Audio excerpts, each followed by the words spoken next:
Good day, friends. Rob with you again. So in this video, I just want to briefly address a few points. I've done my fair share of videos on atheism, but this time I want to talk about specifically why the Bible, and more specifically the Gospels and the person of Jesus Christ, can be trusted as reliable. So first of all, I want to talk about eyewitness testimony.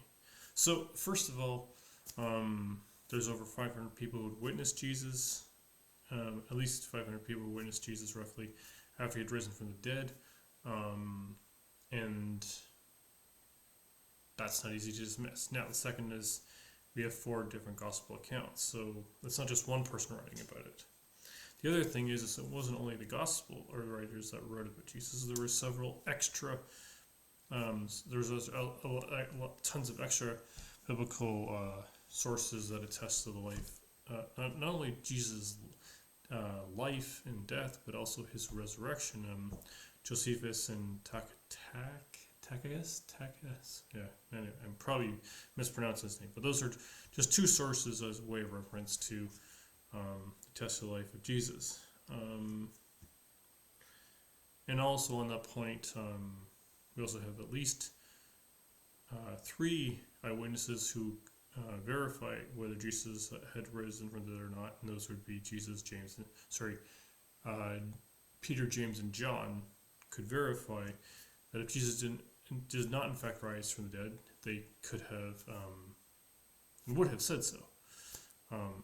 This would have come up, and that didn't come up. So first of all, eyewitness testimony. Second point I want to address is the explosive growth of the early church and how much the resurrection of Jesus Christ drastically changed many people in a very short amount of time, and the only way to really account for the explosive growth of the early church in the New Testament is that Jesus had in fact risen from the dead. And if you look at just how drastically it changed Peter and James. Those are just 2 examples, but those are let's do 3 examples. So for eyewitness testimony, explosive growth of the church, and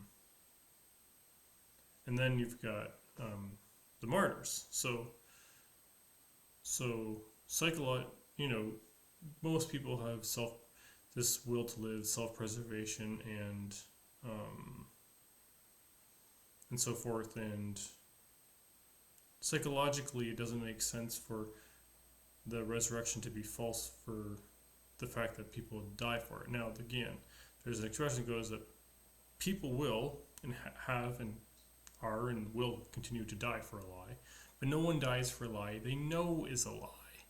And again, Peter, James, and John could verify if Jesus had not risen from the dead, and they all lost their lives for it, with the exception of John, who wasn't for lack of trying. They put him in a vat of boiling oil, and that didn't work, so they exiled him to the island of Patmos.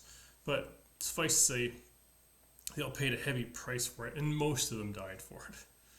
And again, they could have verified that Jesus hadn't risen from the dead. So reliable eyewitness testimony, explosive growth of the church, and death of the martyrs. And the last one is historical. And it's historical. It's a historic event that rocked the world. It just rocked the world. It's historical. So actually, on that historical, it's also not just like a once upon a time, right?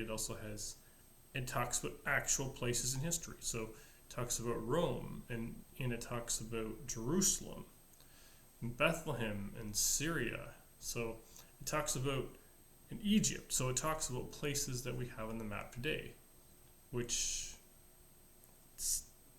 kind of attest to its reliability. A lot of people have said, well, what about all these fictional characters like Zeus and Odin? Well, first of all, no one in the right mind would believe that Zeus and Odin would be comparable to Jesus. First of all, because Jesus is an actual historical person, and secondly, those are all just Greek mythology. And again, it's also talks about real places in history that we find in a map today. So there's reliability. So it's historical. So we have historical evidence. We have eyewitness testimony, explosive growth of the early church, and death of the martyrs. So for very good reasons to trust the Gospels as reliable sources of information.